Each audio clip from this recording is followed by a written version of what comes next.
From Pacifica, this is Democracy Now!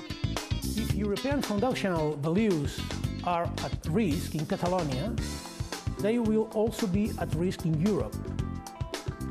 Democratically deciding the future of a nation is not a crime. This goes against foundations that unite European citizens through their diversity. Spain is plunged into a political crisis as the Spanish government moves to impose direct rule over Catalonia following the region's independence referendum. The Speaker of the Catalan Parliament has called Spain's move to seize political control of the region a de facto coup d'etat. Mr. President, this is not a bad budget bill. It is a horrific budget bill, an extremely cruel bill, and the most unfair budget ever presented in the modern history of our country. That was Senator Sanders, as the Senate narrowly passes a budget bill that clears the path for an historic tax return. We'll look at how President Trump's proposed tax overhaul would shower billions of dollars in tax cuts upon the wealthiest Americans, including President Trump's family and members of his administration. We'll speak with James Henry of the Tax Justice Network and Pulitzer Prize-winning journalist David K. Johnston, whose latest piece is headlined, 9 Reasons Trump's Tax Plan Will Hurt You. All that and more coming up.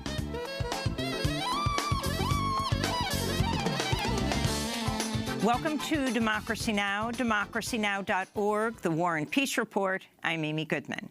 In Afghanistan, a suicide bomber ambushed Afghan army cadets as they left their base in Kabul on Saturday, killing 15 of them. The Taliban claimed responsibility for the bombing, as well as a rocket attack earlier in the day on a military base used by the U.S.-led coalition. On Friday, a suicide bomber attacked a Shia mosque in Kabul, killing 56 people, wounding 55 others during prayers. ISIS claimed responsibility for that attack. Separately, an attack on a Sunni mosque in central Afghanistan's Ghor province killed 20 people. The attacks capped a week of violence that saw more than 250 people killed across Afghanistan. The violence came as the New York Times reports the CIA is sending teams of paramilitary officers to Afghanistan to help Afghan forces hunt and kill Taliban fighters. The move signals an expansion of the CIA's role in Afghanistan, where agents previously focused on defeating al-Qaeda and aiding the Afghan intelligence service. Speaking last Thursday at a Washington, D.C. conference, CIA Director Mike Pompeo said under President Trump, his agency will become much more vicious. We've now laid out a strategy for how we're going to execute our mission with incredible vigor. We're going to become a much more vicious agency in ensuring that we're delivering this work. We're going to go to the hardest places with some of the hardest people in our organization to crush it. And when we do that, the President has promised that he will have our backs and that he will resource us. President Trump signed an executive order Friday authorizing the Air Force to call up as many as 1,000 retired aviators to active duty. Trump's order came as the Pentagon said it's facing a large shortage of pilots as the administration prepares to ramp up the U.S. war in Afghanistan. Meanwhile, the Air Force says it'll place nuclear-armed B-52 bombers on 24-hour ready alert for the first time since the Cold War ended in 1991. In Hollywood, Florida, hundreds of mourners gathered Saturday as the body of U.S. Army Sergeant LaDavid Johnson was laid to rest. Johnson was one of 4 U.S. soldiers killed in an ambush during a patrol in Niger October 4th. The funeral came as President Trump and his administration continued to attack Florida Congressmember Frederica Wilson after she reported that Trump told Sergeant Johnson's widow, Maisha Johnson, in a phone call, quote, he knew what he signed up for, but when it happens, it hurts anyway. Over the weekend, President Trump called Wilson wacky in a tweet without once mentioning LaDavid Johnson or offering condolences to his family. Trump's attacks came as Congresswoman Wilson refuted a false claim made last week by White House Chief of Staff General John Kelly that Congressmember Wilson claimed credit for securing millions of dollars in federal funding for an FBI building in Miami. Kelly made the claim as part of a personal attack in which Kelly called Congresswoman Wilson an empty barrel. This is Congressmember Frederica Wilson speaking on MSNBC on Sunday. I guess you could say he was a puppet of the president, and what he was trying to do was divert the attention away from the president onto me, and he basically just lied on me. And I don't appreciate people lying on me. On Capitol Hill, the Congressional Black Caucus called on General Kelly to apologize over the remarks, calling them reckless and reprehensible. At the White House, Press Secretary Sarah Huckabee Sanders warned reporters against questioning General Kelly. If you want to go after General Kelly, that's up to you, but I think that if you want to get into a debate with a four-star Marine general, I think that's something highly inappropriate.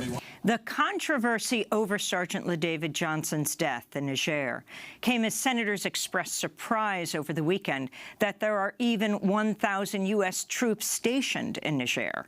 The controversy helped prompt the Senate Foreign Relations Committee to schedule hearings on the authorization for the use of military force, or AUMF, a bill passed in the wake of the September 11th attacks that's been used by presidents to justify military actions around the globe for the last 16 years. Committee Chair, Tennessee Republican Bob Corker, said in a statement, quote, "It is perhaps more important than ever that we have a sober national conversation about Congress's constitutional role in authorizing the use of military force." In Spain, Prime Minister Mariano Rajoy said on Saturday he would impose direct rule over Catalonia after leaders of the northeastern region held an independence referendum October 1st and moved to secede from Spain. Rajoy's order, pending the likely approval of the Spanish Senate, would see Catalan leaders fired and new elections held within 6 months. The announcement prompted outrage in Catalonia's capital, Barcelona, where nearly 500,000 people poured into the streets in protest this weekend. The Speaker of the Catalan Parliament called Rajoy's order a coup d'etat. Today, Prime Minister Rajoy, in an enormous act of political irresponsibility, has crossed all limits. He has announced the execution of a de facto coup of state through which he intends to intervene and take control of the Catalan institutions, an attack against democracy and against the Europe of the 20th century with the goal of ending a democratically elected government. Catalan Regional President Carles Puigdemont called Rajoy's decision the worst attack on Catalan institutions since General Franco's dictatorship. Puigdemont said Catalonia's parliament would meet in the coming days to discuss their next steps. Amid speculation, he might unilaterally declare Catalan independence. We'll have more on the crisis over Catalonia after headlines. Russia's accused the U.S.-led coalition in Syria of bombing the city of Raqqa off the face of the earth, comparing it to the Allied bombing of the German city of Dresden in World War II. The comments came after U.S.-backed militias claimed victory in a fight against ISIS that left Raqqa completely in ruins. The local journalistic group, Raqqa's Being Slaughtered Silently, reports the U.S.-backed assault killed 1,873 civilians and displaced some 450,000 people. In Egypt, militants ambushed a convoy of police and security forces in the desert west of Cairo late Friday, killing 59 officers, seizing their weapons and ammunition. It's not clear who is behind the well-coordinated attack, though the recently formed militant group Hasm claimed responsibility. Egypt's government has accused the banned Muslim Brotherhood Party of supporting Hasm, a charge the Brotherhood denies. In Somalia, a roadside bomb exploded Sunday south of the capital, Mogadishu, tearing through a minibus and killing at least 11 people. A witness said he saw a Somali military vehicle pass near the time of the explosion and that the civilians were probably killed in error. There's been no claim of responsibility for the attack, which came a week after a bombing in Mogadishu that killed at least 358 people and wounded over 400 others. In Japan, members of Prime Minister Shinzo Abe's ruling coalition won a landslide parliamentary election Sunday, taking nearly 80% of the seats in the lower house of the Diet, or parliament. The election bolsters Abe's bid to do away with Article 9, part of Japan's constitution that renounces war and bars Japan from using or threatening to use military force. In Chile, forensic scientists said Friday that famed poet and Nobel laureate Pablo Neruda did not die of cancer in 1973, as stated, bolstering claims that Neruda was poisoned under General Augusto Pinochet's rule.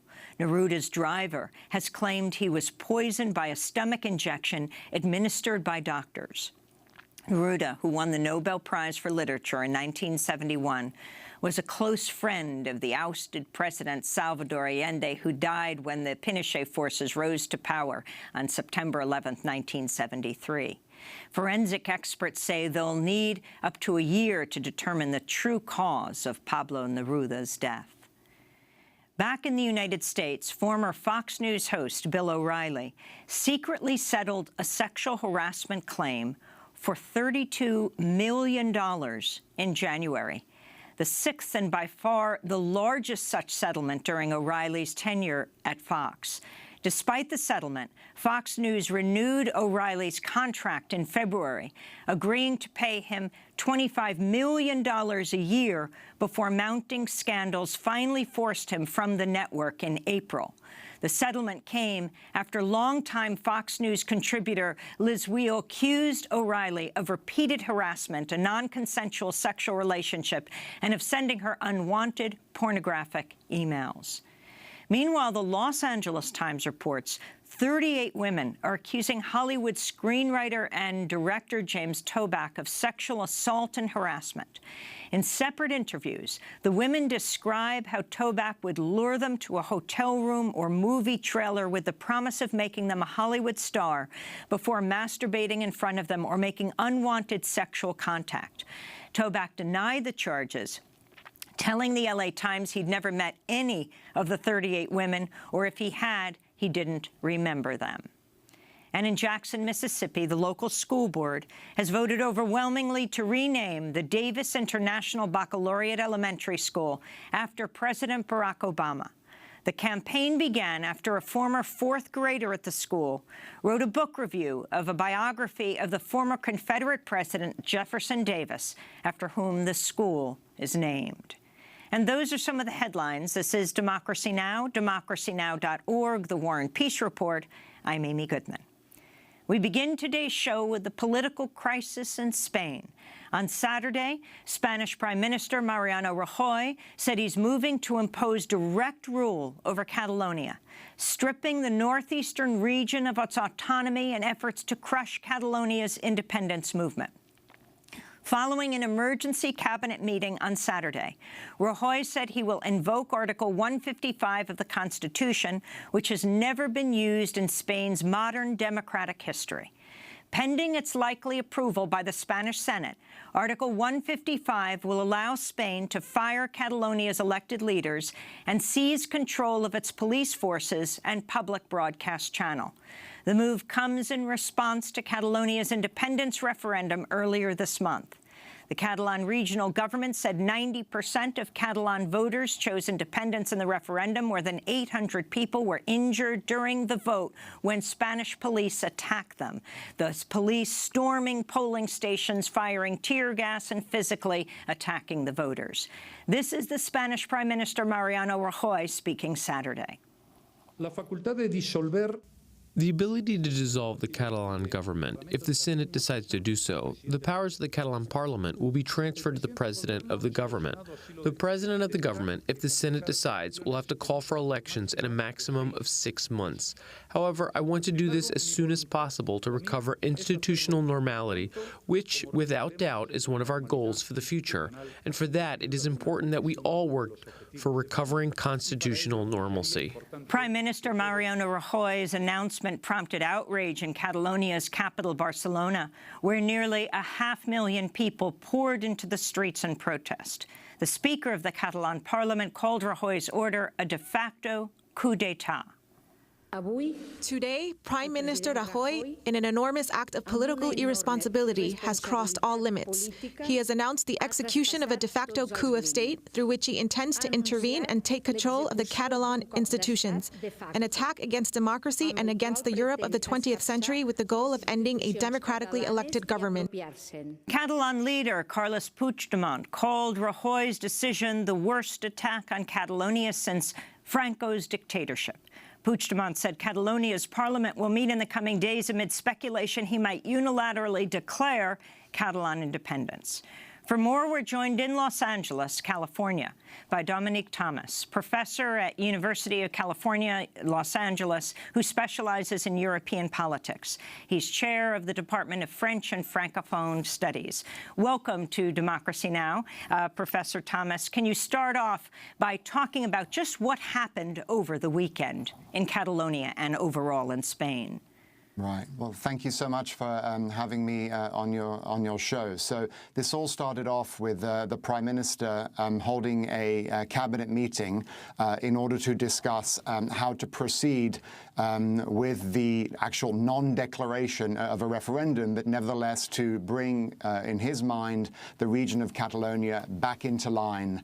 The cabinet supported him. He also spent time building cross-party support, going to opposition parties, to make sure that when he goes to the Senate later this week, he has the mandate that he needs to essentially put the region of Catalonia into receivership. The other extraordinary thing and development was that the King of Spain, and this is a constitutional monarchy very similar to that of the United Kingdom, where the king is really the figurehead of this country, spoke out again, announcing that there was absolutely no way that Catalonia would at any time separate from Spain. And Rajoy had just returned from the summit of EU leaders, where he came back with strong support from several important players in the European Union.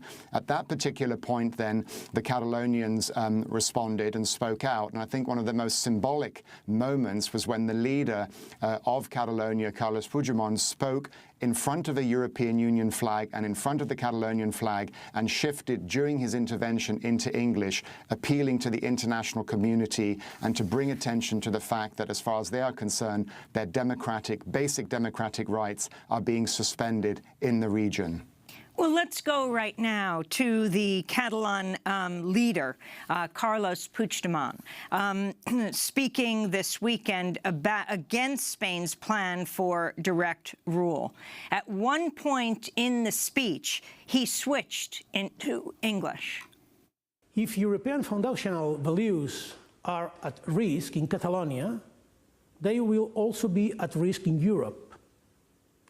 Democratically deciding the future of a nation is not a crime. This goes against foundations that unite European citizens through their diversity. Catalonia is an ancient European nation. It's core to the European values. We do what we do because we believe in a democratic and peaceful Europe, the Europe of the Charter of Fundamental Rights that should protect each and every one of us. And I want to turn back to the Spanish Prime Minister, Mariano Rajoy, speaking Saturday. The autonomy and self-governance of Catalonia will not be suspended. It will remove the people that put that autonomous government outside of the law and the Constitution and statute. Self-governance will not end. It will be recovered for the sake of legality and for coexistence of all Catalans, and not just those who are pro-independence. So that's the Prime Minister of Spain, Professor Dominic Thomas. Right. So you hear them both, sharing their different perspectives on this, and this is really what has brought this, political crisis to the fore, is that the independence leaders are absolutely committed to moving forward with what they see as a mandate delivered to them in the referendum of October 1st. Now, this referendum was, of course, highly problematic because it had been declared illegal and unconstitutional, and many people stayed home, Carles Puigdemont feels that the people of Catalonia have spoken and they want to proceed with this, but the Spanish government insists that constitutionally this is just simply not possible, that these 17 states that make up the Union of Spain cannot separate, cannot secede from the unitary model that they embraced and signed off on in the 1978 Constitution. And for the time being, neither side has been willing to compromise, although both sides have claimed that they are willing to sit down and to negotiate and to have discussions about this and reach some kind of compromise. So what's stopping that? Stopping it is simply that the independence folks are absolutely committed to going down that path. And as far as the Spanish government is concerned, that is a red line. There is no mechanism in place to allow them to move towards independence. And so this is really the struggle, is that the leaders want and feel like they have a mandate in Parliament. They've been talking about this for a long time, that they want to have a vote on the referendum. And yet it's illegal. It's this sort of technical bureaucratic constitutional process that is preventing them from getting to this. The irony, of course, is that a few weeks ago, no statistics pointed to the fact that an independence vote would win. It seemed that there were people who were disillusioned, who had genuine grievances with the relationship of Catalonia to Spain, and that was supporting the movement, that had there been some negotiations, had some of those grievances been addressed, their support for the referendum would have waned. And yet, the longer that this has gone on, the more it has galvanized people in the Catalonian region, not so much because they believe in the independence referendum, but that the violations of these basic democratic principles have been very troubling and have mobilized people to come out in and express support for the independence leaders against the central government. Professor Thomas, can you give us background for people who are sort of parachuting into this right now, trying to understand what this is all about? Give us a lesson in Spanish and Catalonian history.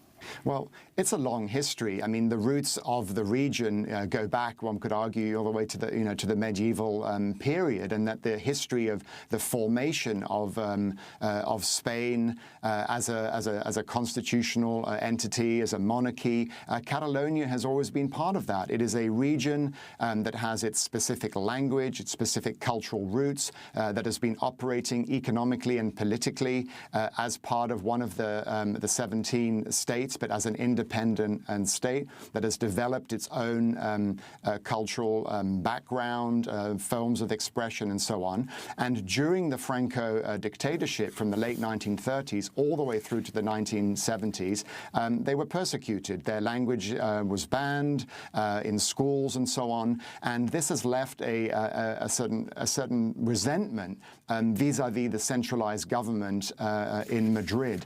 And for many years now, the folks have been galvanized towards moving towards various measures towards achieving independence. In 2006, they wanted to implement certain changes to their relationship to Madrid, and Madrid refused to ratify them. And since then, the leadership in the region has been gradually moving in the direction of holding a referendum on their future belonging to Spain.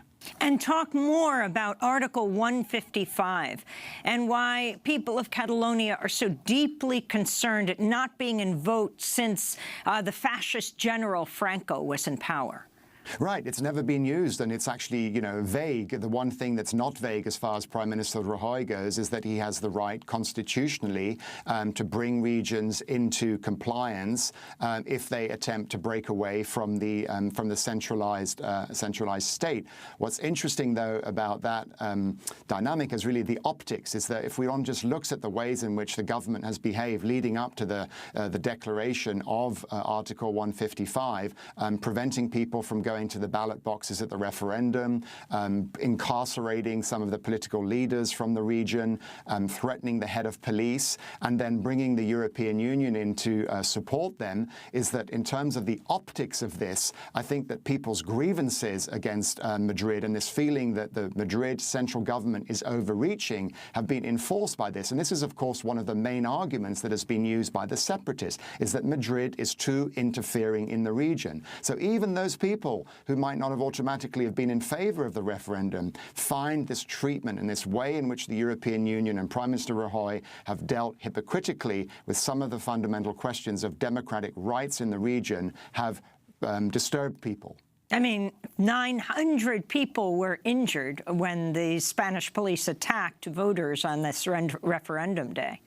Right, and it was completely unnecessary. They declared the referendum illegal and unconstitutional, so from that point on, they were never going to recognize it. What was the harm in allowing people to go to the ballot boxes? Now, one can talk about the various pros and cons of a kind of micro-nationalist movement within Spain, but it made absolutely no sense, especially in this day of social media, to go in there with that kind of force and to stop people from exercising what they fundamentally believe were their democratic principles. And this is why the situation has escalated, and why when Puigdemont spoke out in English, he's well aware of the fact that the international community is going to be interested in the ways in which Spain is conducting itself right now, especially with all the attention on elections in Europe these days. So what's going to happen next?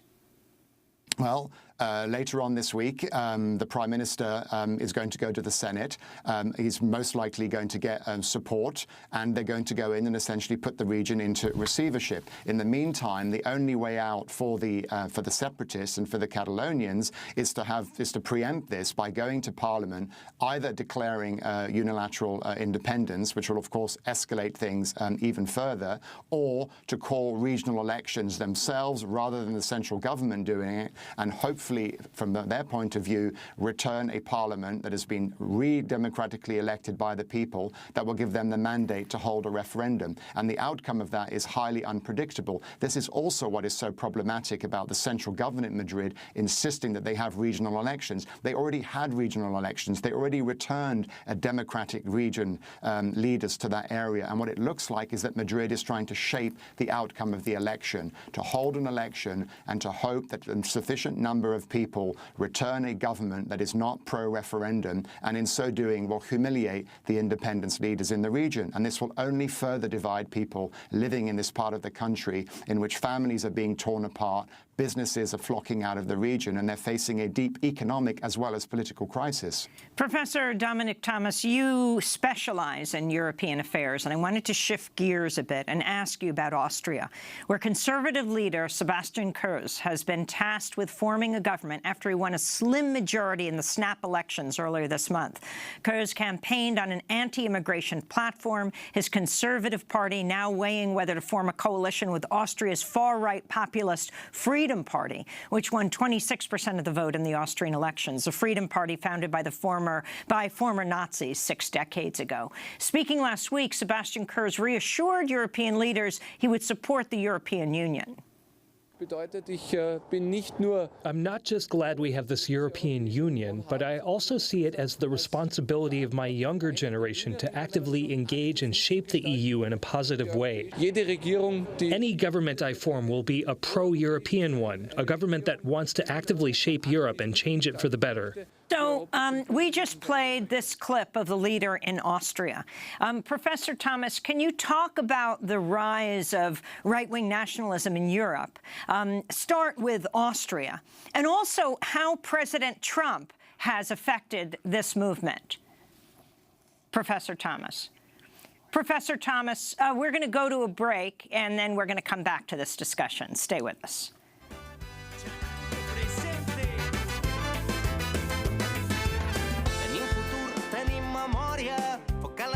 Teixir la història, portem en elles un llarg camí. Viure vol dir prendre partit.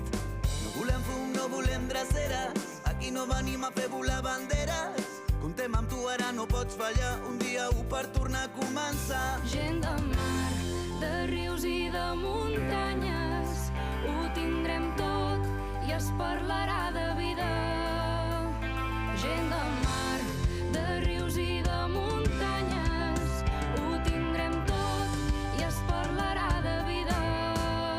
Anem lluny, serem molts, empenyent endavant. Qui sembra rebel·lia, recull la llibertat, que no ens guanyi la por. El demà avui és nostre, tu i jo, agafant l'horitzó.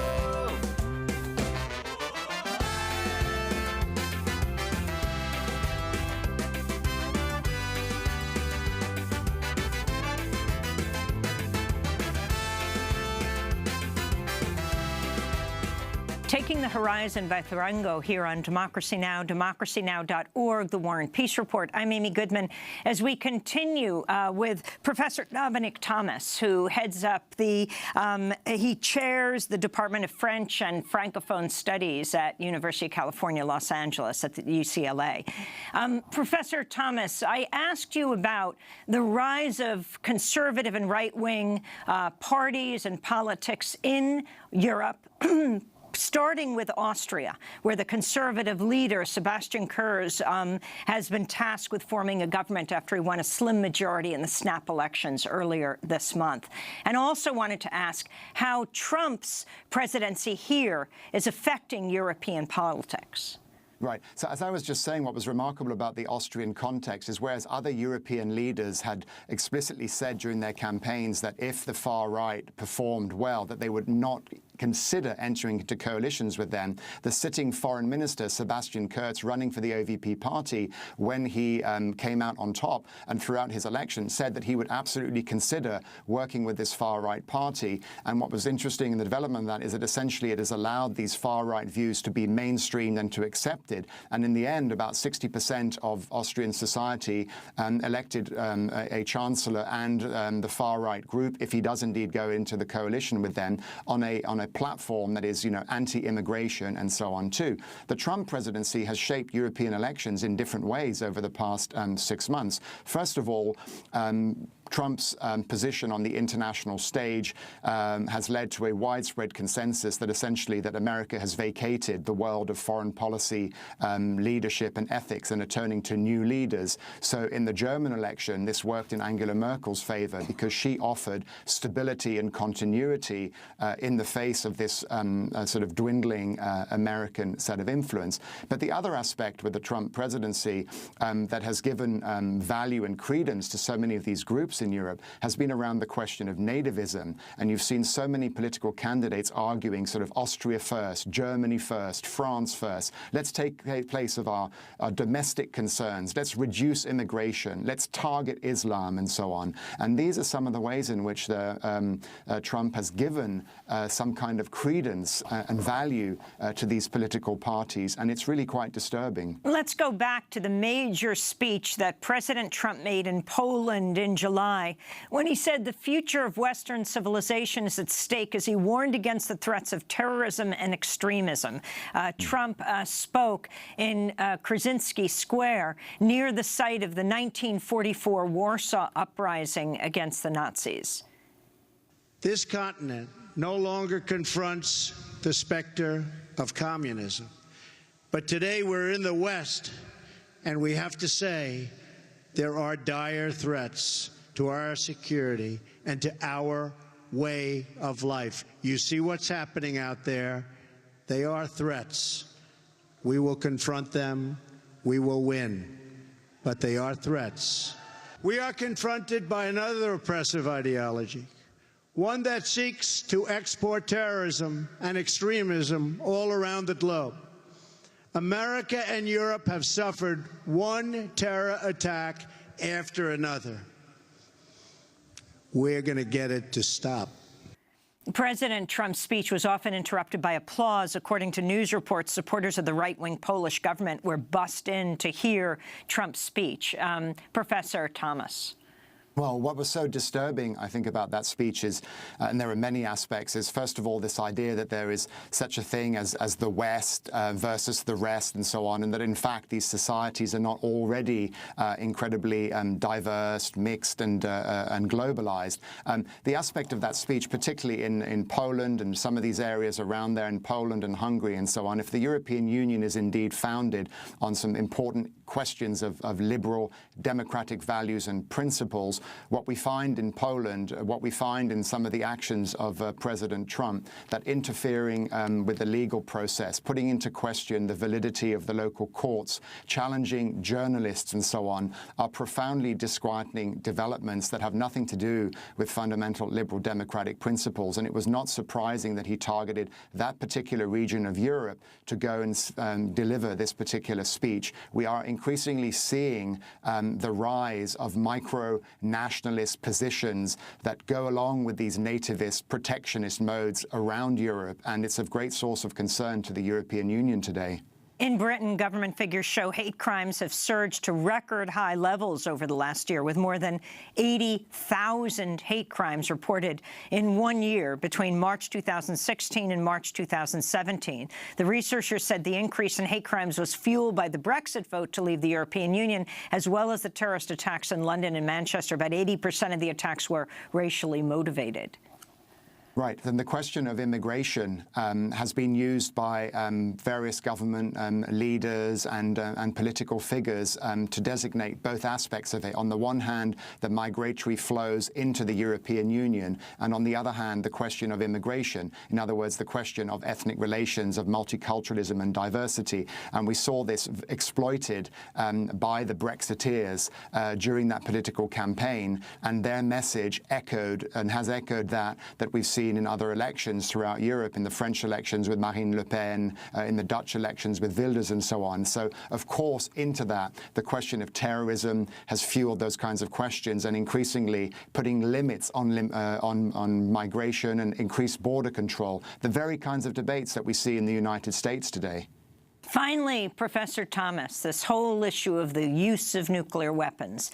The reports that President Trump asking his generals, if we have nuclear weapons, why don't we use them? And the reports that the Secretary of State, Rex Tillerson, after that meeting, called him an effing moron, something he has not denied to this point, though asked repeatedly about it. The whole ramping up of attacks against North Korea, and finally this latest news that the Air Force says it will place nuclear-armed B-52 bombers on 24-hour ready alert for the first time since the Cold War ended in 1991. How is this affecting Europe right now? Well, the European Union heads of state leaders, in one of their sections that they delivered at the end of the meeting, the section called External Relations, made specific points about their ongoing support for the Iran nuclear deal. Secondly, expressed tremendous concerns over not only the actions in North Korea, but also talked about the ways in which President Trump has escalated tensions in that particular area of the world. European leaders and people living in Europe are concerned about the kind of dynamics that are being set in place, particularly with the long history of Cold War conflict that was very real for people living in many parts of Europe. And there is just tremendous concern here that the United States has shifted so rapidly towards this kind of discussion, this bellicose discussion of conflict, of war, without sufficiently exploring diplomatic solutions or the destabilizing impact that this is having on global politics and relations. We want to thank you so much for being with us. Dominic Thomas, professor at UCLA, specializing in European politics, chair of the Department of French and Francophone Studies. This is Democracy Now! When we come back from break, we'll be speaking with the Pulitzer Prize-winning journalist David K. Johnston, who wrote a biography of President Trump, has covered him for well over 3 decades. We're particularly going to be looking at the tax plans that President Trump has put forward. Who will they help? Who will they hurt? Stay with us.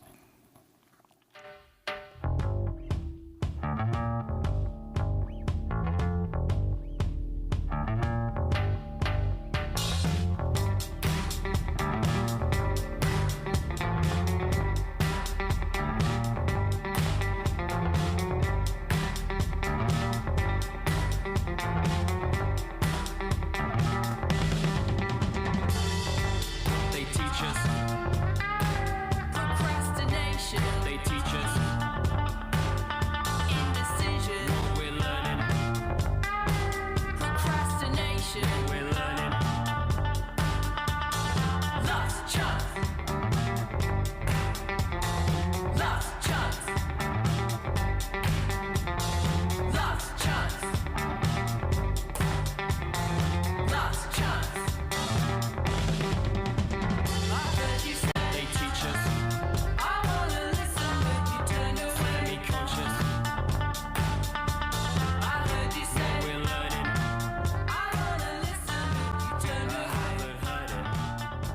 The Hype by shopping here on Democracy Now!, democracynow.org, The War and Peace Report. I'm Amy Goodman as we turn to President Trump's efforts to dramatically rewrite the U.S. tax code. Critics slamming the plan, saying it would massively redistribute wealth to the richest 1% of Americans, including President Trump and members of his administration. An analysis by the Center for American Progress Action Fund shows President Trump's family and Trump's cabinet members would combined reap a $3.5 billion windfall from the proposed repeal of the estate tax alone.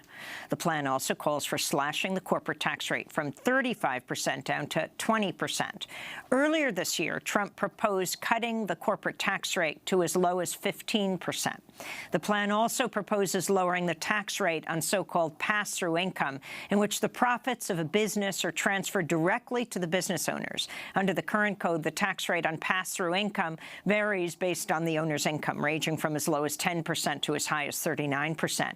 Trump's plan proposes capping the tax rate on pass-through income at 25%. A move that would also shower millions in savings upon millionaires and billionaires, including Trump and his family. According to the Center for American Progress Action Fund, capping this tax rate would give Trump's son-in-law, his senior advisor, Jared Kushner, an annual tax cut of up to $17 million. Based on President Trump's 2016 financial disclosures, the Center for American Progress estimates Trump himself would receive a $23 million tax cut. On Thursday, the Senate passed a budget blueprint that would protect a $1.5 trillion tax cut from a Democratic filibuster, clearing the way for Congress to take up Trump's proposed tax overhaul. The measure passed 51 to 49. Republican Senator Rand Paul was the only Republican to vote against the budget plan. But on Friday, he said he was all in for Trump's proposed tax cuts. All Democrats voted against the budget plan. This is Vermont Independent Senator Bernie Sanders. Mr. President, this is not a bad budget bill. It is a horrific budget bill, an extremely cruel bill, and the most unfair budget ever presented in the modern history of our country. At a time of massive income and wealth inequality, this budget provides $1.9 trillion in tax breaks for the top 1%. At a time when millions of working families are struggling to keep their heads above water, this budget cuts Medicaid by $1 trillion. 15 million Americans could lose their health insurance. President Trump is demanding Congress pass the tax overhaul by the end of the year. For more, we're joined by two guests. Democracy Now! Video stream brings us from Sag Harbor, New York, James Henry, economist, lawyer, senior advisor with the Tax Justice Network, Global Justice Fellow at Yale University, former chief economist at McKinsey & Company. And joining us in Rochester, New York, is David K. Johnston, the Pulitzer Prize-winning investigative reporter, previously with the New York Times, now founder and editor of DCReport.org. Johnston's biography of Donald Trump is titled The Making of Donald Trump. His forthcoming book on Trump is titled It's Worse Than You Think. So let's start with David K. Johnston. Your latest piece is headlined 9 Reasons Trump's Tax Plan Will Hurt You. What are they?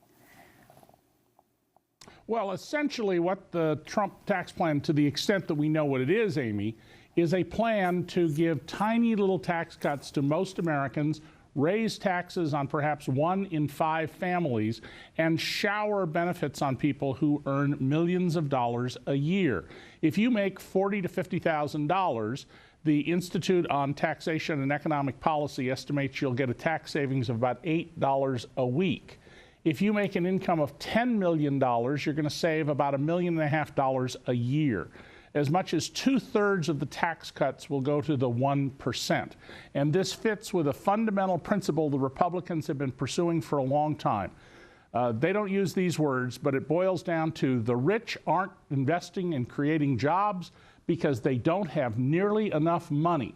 And so we need to get the money. And the way the Republicans want to get it to them is tax cuts first, and then when there's no money because of the tax cuts, to take away help for children, the disabled, the elderly, and the poor. So explain how President Trump, his family, and his cabinet will profit from what you understand they're putting forward so far. Right. Well, in the estate tax area, if Donald Trump had $10 billion, and he doesn't, his signed under oath financial statement indicates his wealth is less than $2 billion, and that's probably inflated. But at $2 billion, his family would save, when he runs out of time, $800 million. And yet Trump says, I won't benefit from this tax plan. This is a middle-class plan. I don't benefit from it. In his businesses, he has more than 500 pass-through businesses alone. And his tax rate on those would fall from roughly 40% to 25%. Well, that's $1.5 million savings on every $10 million of income. This is clearly and unquestionably a plan designed for people at the top. And by the way, if you're a small business owner who makes a very modest profit, Trump would raise your tax rate 50%, from 10% to 15%. If you're a working individual, your first dollar subject to tax would be taxed not at 10 as it is now, but at 12%. And if you have more than 2 children, you will lose the ability to deduct them, and it won't be offset by the changes they're proposing. So this is also an anti-large family plan, raising the question of whether the Republicans really want to emulate China's one-child policy. James Henry, you're an economist and a lawyer with the Tax Justice Network. Can you talk about the Republicans who are opposed to Trump's plan? Well, we haven't heard much from them. Ostensibly, they're opposed to the deficits that this is going to create, something like $1.5 to $2.6 trillion of additional deficits. So, you know, traditionally the deficit hawks, some of whom are like Senator Corker, Rand Paul, have been concerned about that. But that appears to be going away. And the reason is that this is a huge payday for their donor class. I would say that the most important impact of this that we haven't really discussed is the $2.6 trillion offshore that belongs to companies like Apple and Google and Microsoft. You know, very large U.S. companies going to be able to repatriate all that and pay only a 5 to 10% tax on it, you know, which is going to save them about $800 billion. Wait, explain exactly how that works. You've written a lot about this. Well, this is basically a one-time repatriation, like Bush tried in 2004, when he did the same thing, gave major companies that had parked money offshore a 5% tax rate. When they brought it back, they used it not to create jobs, but to do shareholder buyback. So it had no beneficial impacts at all. This blows that up, because now the stash offshore, under U.S. corporate tax law, if you put money offshore, you can keep it there. You can even borrow against it and not pay tax until you bring it back. So there's $2.6 trillion offshore now. Effectively, if they brought it back at the 35% rate as opposed to the 5% rate, they'd pay an extra $800 billion. The second thing that's critical about this is that, you know, none of these major companies pay anything like 35%. They're down in the 5% range, companies like GE and Apple, because of all this offshore loot, much of which is illicit. I mean, the European Union has determined that Apple and Google were running around Europe cutting special deals and parking their patents and software offshore, then paying themselves royalties tax-free. So this corporate tax reform for them amounts to a kind of repeal of the corporate tax, because it's a territorial tax. U.S. companies will no longer be taxed on their offshore earnings at all. So this will just encourage exactly the kind of behavior that the EU and the OECD and the G20 have been going after. This is a tax haven relief act. Effectively, they will be able to get negative taxes because of all this offshore income will be tax-free. And this is going to be an absolute disaster for the rest of the world, especially developing countries, because right now U.S. companies can get tax credits against their income in, say, South Africa. After this tax bill is passed, with no hearings and no debate, by the way, you know, they will find themselves under extreme pressure to cut their own tax rates. So this amounts to a unilateral declaration of a tax war tax competition, as they like to style it. But basically, as the Australian finance minister said recently, you know, they're going to cut their taxes, we're going to cut our tax rates. This is going to be a race to the bottom. And so effectively, this is not only the amnesty on the 2.6 trillion one-time payoff, but going forward, it's an effective repeal of taxation on multinationals. U.S. businesses, small business, can't take advantage of this offshore games, but the giant companies really can. And by the way, they're at all-time record levels in terms of profits. They don't need these kinds of tax benefits to compete. James Henry, you've said that Trump's plan for corporate tax reform should be called the Goldman Plan. Why?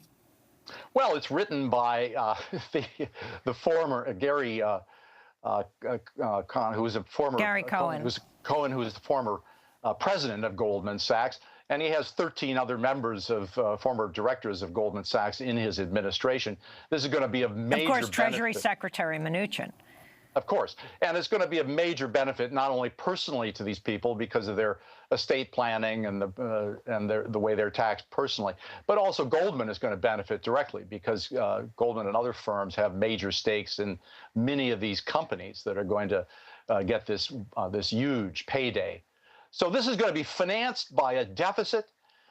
It's a transfer of wealth to the top, I would say 0.1% of the population. Not just the 1%. These are the folks, you know, private equity firms now own a majority of shares in the U.S. stock market. So, you know, this is, I think, one of the most reactionary, if not the most reactionary, wealth transfers in U.S. history. So, David K. Johnston, talk about how Trump is framing this, repeatedly saying this is about helping the middle class. Now, you have covered him for decades. Well, Donald is a master salesman, and he creates his own reality. So if he tells you this is a middle-class tax cut and I, Donald Trump, won't benefit, he expects you to believe that. It doesn't matter that it's not true. It's he said it, you're supposed to believe it. And that's how he's run his entire administration. If he says it, that makes it true. Donald is not unique about this. I've covered other people in public life who create their own reality in this way. But ordinary Americans should be rising up and saying, wait a minute, we went down this path in 2001. And what happened when we had a similar plan, and not by the way, as heavily rigged to the top as this plan is? Well, job growth basically stopped for 8 years. The population of the United States grew 5 times faster than the number of jobs grew. We saw wages slide. Incomes fell for everybody, including the super rich, the top 1/10 of 1% that Jim just talked about. Their incomes fell as well. And we ran up these huge deficits. And Donald Trump ran for office complaining that at $19 trillion, the U.S. debt was completely out of control. And yet what he's planning to do is throw trillions of dollars more onto that debt. If this plan is enacted 10 years from now, America's debt will be over $30 trillion. And so he's contradicting, Amy, his own stated positions. And that's because to Donald, none of this is about policy. It's not about sound economics. It's about greed and the glorification of the great leader. So what would a progressive tax plan look like? Well, the most important element of a progressive tax plan would be to have top rates that don't start at $400,000 a year. People who make $400,000 a day, i.e. Donald Trump, should pay a much higher rate than a couple who both work all year and make $400,000. They make a lot of money, but people who make that much per day pay the same or lower tax rates. So we need to recognize we need to have a tax schedule goes up at $1 million, $2.5 million, $5 million, $10 million, $100 million. And remember, we have people in America now who have reported billion-dollar and multi-billion-dollar annual incomes, not wealth, incomes. And those people would get incredible tax cuts under this. Secondly, these accounting rules that allow companies to earn profits in the United States, send the money offshore, effectively taking money out of their right pocket and putting it into their left and getting a tax deduction, and then keeping the money offshore and obtaining in that fashion a zero-interest loan from the federal government for the amount of taxes that they owe. Every dollar of tax they don't pay because they put the money offshore amounts to the government loaning money to these companies at zero interest. That needs to be stopped. There is nothing in this plan that suggests that they intend to reform the tax system. This is simply the oligarchs of America reaching into the pockets of the middle class, and especially the upper middle class and the moderately prosperous, the people in America who make $100,000 a year up to about $1 million a year, and taking money out of their pockets. People who make $100,000 to $250,000 a year would actually see their taxes rise under this plan based on what we know so far. This is simply a huge redistribution scheme by the rich, for the rich, and paid for by everybody who's not already rich. David K. Johnston, I want to ask you about this latest news and whether you think it matters that President Trump, according to the annual Forbes magazine rankings, had lost $600 million, dropping him to $3.1 billion, dropping him from 156th richest American to 248th in their 400 ranking. Right. Well, first of all, let me point out the Forbes list is deeply, deeply flawed. I know people who are billionaires who are not on that list because it's privately held wealth. It is a measure of liquid wealth, and Donald Trump's wealth is privately held. He doesn't own any significant stocks or bonds. But I think the most important element is this. When Donald Trump announced in 2015 that he was running, he said he was worth $8.7 billion, and then he said 10, more than 10. Once he said 11. The statement he filed in May, in which he asked if he could file without signing it and was told, no, you've got to sign it under penalty of perjury, he listed his wealth as $1.4 billion, with the possibility it's somewhat higher because of the way the form is done. So I've redone the form, and it comes out to less than $2 billion. Not only is that below what Forbes said, but it's nowhere near what he ran for office claiming. And this goes to the fact that Donald Trump is a con artist. He just tells you what he thinks you want to hear. And I'm shocked that none of the American newspapers and networks ran stories saying President Trump didn't have $10 billion like he claimed. He's got less than $2 billion. But I'm not surprised if his wealth fell during this period of time because he put a lot of money into the campaign, number one. What we should see happen is his income rising. He doubled the price to join Mar-a-Lago between Election Day and the day he took office, from $100,000 to $200,000. His Washington hotel, the old post office, is the highest priced hotel in Washington, even though there's nothing to distinguish it except the name of the owner on the door. Steaks at that place start at $60. Drinks start at $24. They're taking in $68,000 a day just in food and beverage, which is an extraordinary amount for a hotel. And they're charging rates that are 3 times the average in the District of Columbia and higher than any other luxury hotel, even though nothing distinguishes them.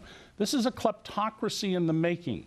And the deals with China, where Trump used to be very critical of China, now he and his family have well more than 100 trademarks in China, and suddenly they're not so critical of the Chinese anymore. This is a presidency for profit. James Henry, we have 10 seconds. Your prediction about how this plan will go in Congress. I think they're going to race it through the Congress without any debate, no hearings, and we're going to have a gigantic tax war where what we really should be doing is working with our allies and countries around the world to establish a fair taxation. This upsets 10 years of progress with the OECD. We're going to have to leave it there. I want to thank James Henry, economist with the Tax Justice Network, and David K. Johnston. I'm Amy Goodman. Thanks for joining us.